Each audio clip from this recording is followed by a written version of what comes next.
과연 그는 왜 낯선 광야에서 돌베개를 베고 잠이 들 수밖에 없었을까요?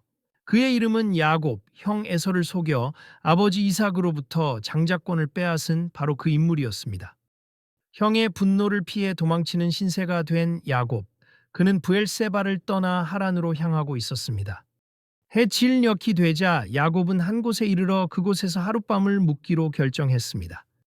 그는 그곳에 돌 하나를 가져다 베개로 삼고 그 자리에 누워 잠이 들었습니다. 꿈속에서 야곱은 땅 위에 세워진 사다리를 보게 되었습니다. 그 사다리의 꼭대기는 하늘에 닿아 있었고 하나님의 천사들이 그 위를 오르락내리락 하고 있었습니다. 사다리 꼭대기에는 하나님이 서 계셨고 야곱에게 말씀하셨습니다. 나는 네 조상 아브라함의 하나님이요 이삭의 하나님이니 네가 누워있는 이 땅을 내가 너와 네 자손에게 주리라. 하나님은 야곱에게 그의 자손이 땅의 티끌처럼 많아져 동서남북으로 퍼져나갈 것이라고 약속하셨습니다. 뿐만 아니라 하나님은 야곱이 어디로 가든지 그를 지키며 다시 이 땅으로 돌아오게 할 것이라고 말씀하셨습니다. 야곱은 깜짝 놀라 잠에서 깨어났습니다. 두렵도다 이곳이여, 다른 것이 아니라 이는 하나님의 집이요 이는 하늘의 문이로다. 야곱은 아침 일찍 일어나 베개로 삼았던 돌을 가져다가 기둥으로 세우고 그 위에 기름을 부었습니다. 그리고 그곳 이름을 베델, 즉 하나님의 집이라고 불렀습니다. 야곱은 서원하여 말했습니다. 하나님이 나와 함께 계셔서 내가 가는 이 길에서 나를 지키시고 먹을 떡과 입을 옷을 주시어 나를 평안히 아버지 집으로 돌아가게 하시오면 이 돌이 하나님의 집이 될 것이요 하나님께서 나에게 주시는 모든 것에서 10분의 1을 반드시 하나님께 드리겠나이다. 그렇다면 야곱이 베델에서 경험한 이 꿈은 단순한 환상이었을까요? 아니면 정말 하나님의 계시였을까요? 야곱의 꿈은 그에게 어떤 의미였을까요? 그는 왜 하필 그 순간 그런 꿈을 꾸게 된 걸까요? 야곱이 베델에서 경험한 꿈은 그의 인생을 송두리째 바꿔놓았습니다. 그는 사기꾼에서 하나님의 약속을 받은 민족의 조상으로 변화하게 됩니다. 야곱의 이야기는 우리에게 꿈과 믿음 그리고 변화의 가능성에 대해 이야기합니다. 하지만 야곱의 여정은 순탄하지만은 않았습니다.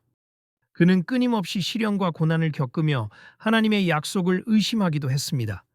그럼에도 불구하고 야곱은 믿음을 잃지 않고 결국 하나님의 약속을 이루어냈습니다. 야곱의 사다리는 단순히 꿈속의 환상이 아니라 하나님과 인간을 연결하는 통로였습니다.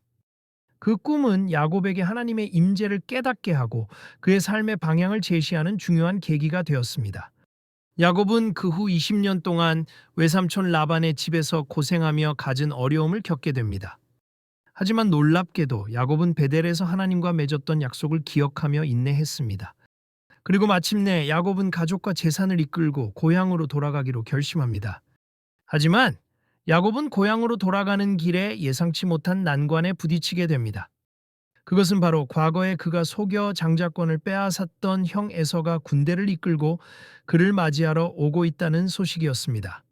야곱은 극도의 두려움에 휩싸입니다. 과연 그는 형 에서의 분노를 잠재우고 무사히 고향으로 돌아갈 수 있을까요? 야곱은 필사적으로 형에게 화해의 제스처를 취하며 선물을 보내 환심을 사려고 노력합니다. 하지만 야곱의 마음속에는 여전히 불안감이 가득했습니다. 과연 베델의 꿈은 야곱에게 진정한 축복이 될 수 있을까요? 야곱은 야복 강가에서 홀로 밤을 지사우며 기도합니다. 그리고 그곳에서 그는 예상치 못한 존재와 마주하게 되는데 그것은 과연 누구였을까요? 그리고 그 만남은 야곱의 운명을 어떻게 바꾸어 놓을까요? 다음 이야기에 계속